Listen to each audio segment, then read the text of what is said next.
Nabi Yesaya pasal 29 ayat 12. Dan apabila kitab itu diberikan kepada seseorang yang tidak dapat membaca, dengan mengatakan, baiklah baca ini, maka ia akan menjawab, aku tidak dapat membaca. Ini seperti kalau ditanyakan kepada saudara kita Kristen dan Katolik, ditanya aja, kitab ini isinya kitab mereka ini. Emang ada nabimu yang buta huruf? Yang diberikan kitab itu diberikan kepada nabi atau kepada umat? Nabi.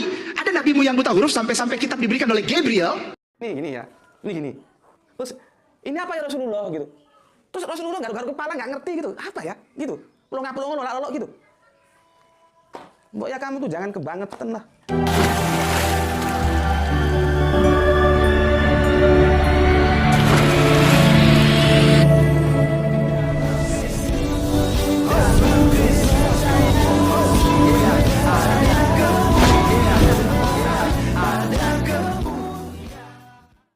Salam Elechem Bisem Yeshua Hamasiach, salam damai sejahtera di dalam nama Tuhan Yesus Kristus untuk kita semua.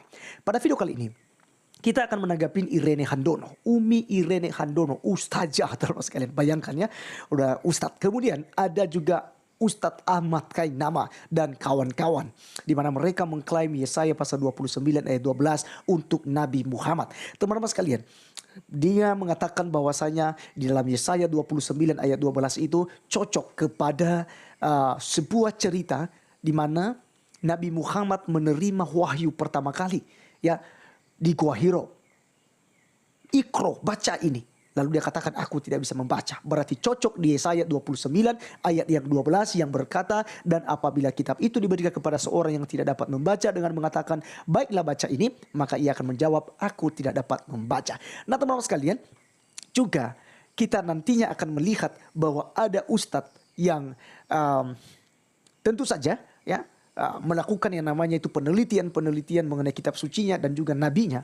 Dia menyimpulkan bahwa Nabi Muhammad tidak buta huruf. Dan dia dengan tegas mengatakan, aku menolak nabi yang buta huruf. Oleh karena itu teman-teman sekalian, mari kita mendengarkan dulu ocehan Irene Handono dan juga konconya Ustadz Ahmad Kainama. Berikut videonya. Kalau ditanyakan kepada saudara kita Kristen dan Katolik, ditanya aja, kitab ini isinya kitab mereka ini. Emang ada nabimu yang buta huruf? Yang diberikan kitab itu diberikan kepada nabi atau kepada umat? Nabi. Ada nabimu yang buta huruf sampai kitab diberikan oleh Gabriel. Nih gini ya, ini gini. Terus ini apa ya Rasulullah gitu? Terus Rasulullah garuk-garuk kepala nggak ngerti gitu, apa ya? Gitu. Pelongo-pelongo lolak-lolok gitu. Mbok ya kamu tuh jangan kebangetan lah. Kali ini adalah aku menolak nabi yang buta huruf. Ya, itu judulnya. Judul besarnya, aku menolak nabi yang buta huruf. Nggak mau aku punya nabi buta huruf. Entah apa. Orang buta huruf kok dijadikan nabi. Terus kamu katakan dia buta huruf. Itu logikanya kemana? Gitu loh. Dan kamu menikmati itu. Setiap kali kamu mengatakan nabi buta huruf. Patona, oh patona itu tidak mesti harus bisa baca tulis. Oh orang yang buta huruf itu juga bisa dikatakan patona, begitu. Kok nggak jijik ya dengan argumentasi seperti itu?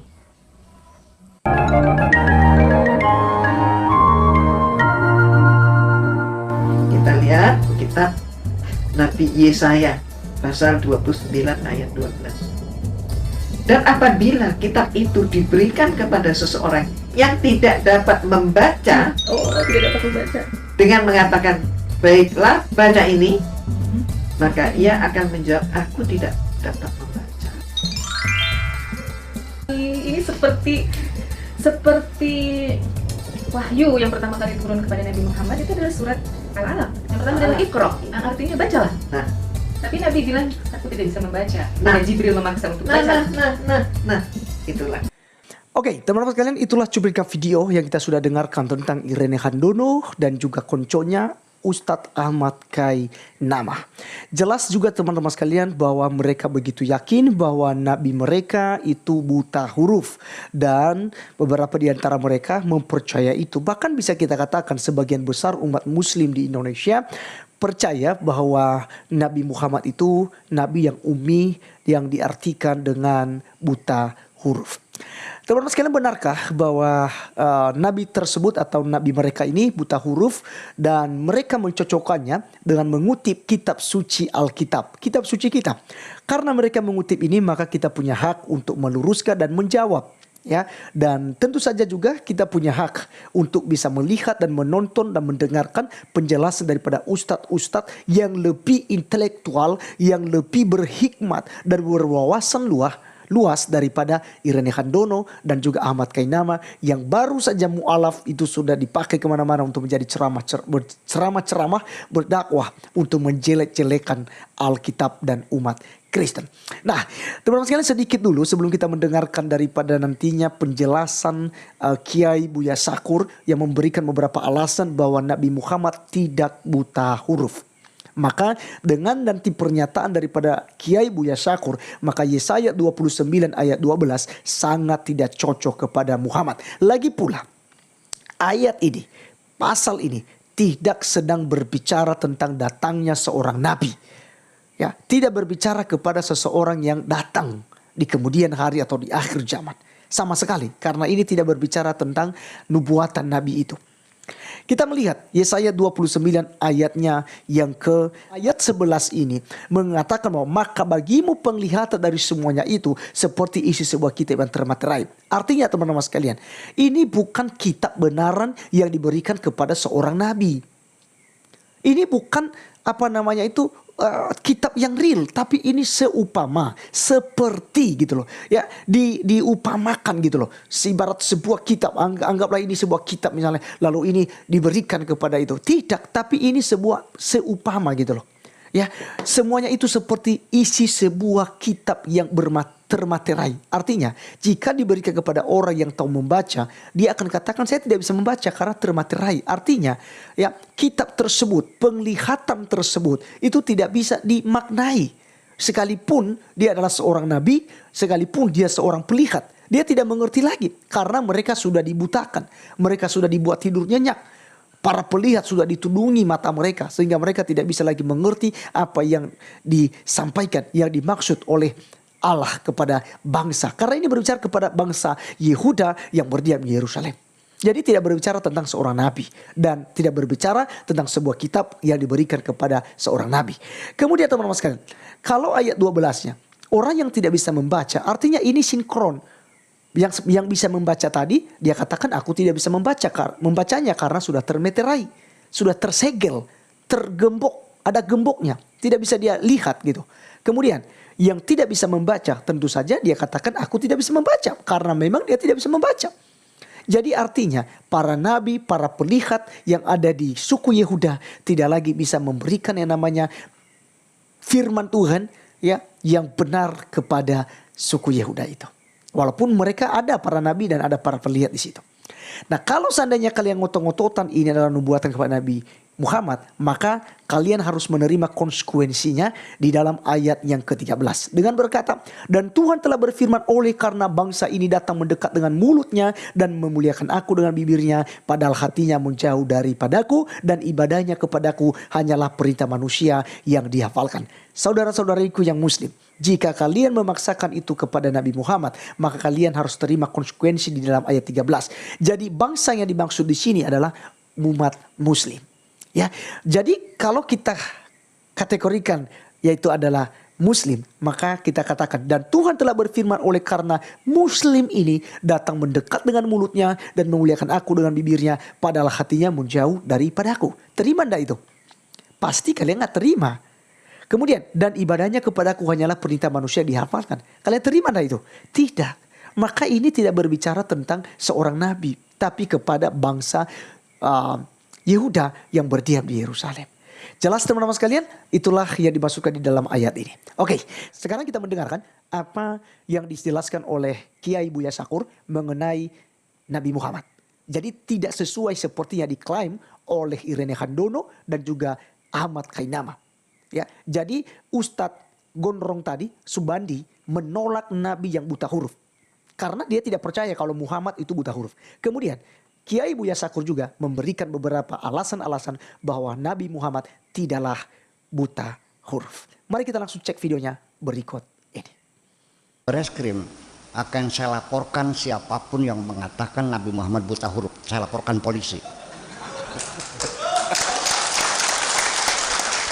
Karena ini menghina Nabi saya. Karena buta huruf ini identik dengan goblok. Kalau ada anak itu disuruh ini salah, suruh lagi salah, sebenarnya salah, dasar buta huruf loh. Artinya apa buta huruf tuh? Goblok. Kita tidak berpikir. Masih ada waktu nggak apa-apa ya? Coba kita berpikir sekali lagi. Ini Nabi buta huruf itu maksudnya apa? Memblow up, menyiarkan bahwa Nabi buta huruf. Apakah hanya sekedar untuk menutup kemungkinan adanya kecurigaan orang bahwa Quran karangan Nabi sehingga harus dibuta hurufkan? Kira-kira begitu. Sekarang saya nanya, ketika Nabi ada di Wahiro, ini kan hadis, Nabi lagi bertapa, datang malaikat Jibril terus Iqra. Ini kan si rawi menceritakan seperti theatrical, seperti teater. Yang bercerita melihat Nabi bercerita, Jibrilnya datang pakai baju putih, sorban putih, bersih, kan begitu. Lalu membuka satu kertas di hadapannya, Iqra. Lalu jawabnya, ini kan tidak menceritakan Nabi pada suatu hari ketika saya sedang khalwat, tiba-tiba saya, kan bukan Nabi yang cerita, ini orang yang cerita, apa dia hadir di gua itu? Ini kan persoalan. Sudah, ini kita berpikir, pakai jubah, pakai sorban, jahitnya di mana? Kayaknya tetornya apa tetrek? Iya. Apakah kamu berimajinasi seperti jubah sekarang ini pakai orang? Satu. Kemudian buka lembaran kertas. Sejak kapan kertas itu ada? Nabi lahir tahun 571. Ditambah 40 tahun, tahun berapa tuh? 571 tambah 40 berarti tahun 611. Belum ada kertas di dunia ini. Kertas itu baru dibuat tahun 800, abad keempat baru orang bikin kertas. Udah. Kemudian lagi Iqra, tulisan. Quran itu turun berbentuk tulisan atau berbentuk kaulan. Gagal kan? Gagal kan? Waratil Quran inna sanulqi 'alaika qaulan tsaqila. Biar cerdas mikirnya. Nggak apa-apa lah, Rok. Iya, terlaporkan baris krim.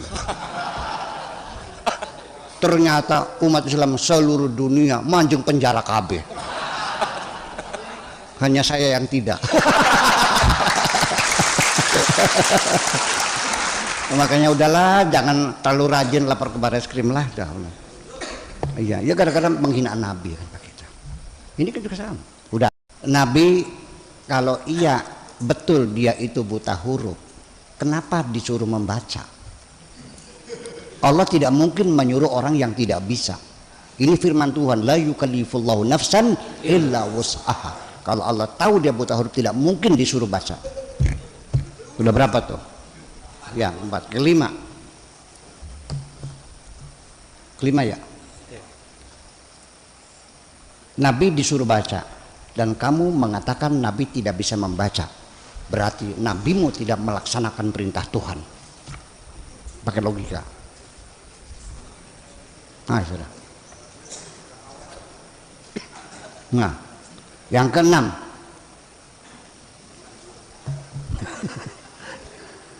Nabi Muhammad setiap terima wahyu terus manggil para juru tulis.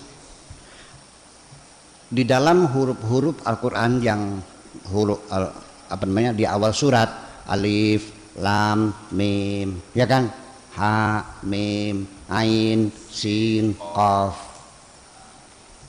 Kenapa tidak alif berdiri sendiri, lam berdiri sendiri, mim? Kenapa alif dan mim kan lam namanya digandeng, ha, mim, misalkan, terus ain, sin, qaf nyambung kan? Kenapa nggak digandeng semuanya? Lalu ada ro'a, ro, hamzah, alif bengkok. Ada lagi ro'a, alif, ro, alif, hamzah di atas, alif bengkok. Kenapa nggak pakai alif, pakai hamzah aja? Kenapa di surat Ibrahim ditulisnya Abraham, langkah nggak ada ianya. Di surat yang lain pakai Ibrahim, pakai ada ianya. Apakah ini juru tulis ngarang sendiri sesuka-suka mereka atau atas petunjuk Rasul? Jadi bisa baca nggak dia? Pakai logika yang benar. Ayo, ya sob. Ya iya kan gimana sih? Ini gara-gara yang kamu baca Khulasan Nurul Yakin soalnya. Sudah, setelah itu turun ayat Quran. Kan yang pertama Iqra bismi rabbikal ladzi khalaq khalaqal insana min 'alaq Iqra wa rabbukal akram alladzi 'allama bil qalam 'allamal insana ma lam ya'lam. Selesai. Kalla innal insana la yatqa, kan nanti kemudian. Nah, ketika turun kalla innal insana, oh ini masuknya surat Al-Alaq setelah Alam Insana. Siapa yang nyuruh ke situ? Berarti bisa baca dong. Betul nggak?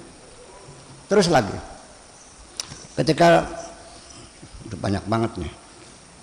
Waktu Iqra bertulisan, tulisan Arab yang ada dalam kertasnya Jibril itu seperti apa tulisannya? Pakai khot ri'ah, pakai khot kufi, iya Adiwani, apa khot Utsmani. Dan harus tahu bahwa huruf Arab waktu itu baru ada 15 huruf, belum ada titik kok. Ba, ta, sa, ya, na sama gambar jukung. Ini jadi persoalan. Ya kan begitu. Jadi artinya bahwa nggak masuk akal. Jadi hadis itu dipertanyakan. Dari mana Anda tahu bahwa lagi ini Jibril datang buka lembaran apa ngintek gitu? Atau Nabi yang bercerita? Saya kira akan lebih ideal lagi kalau riwayatnya hadisnya itu Nabi yang ngomong.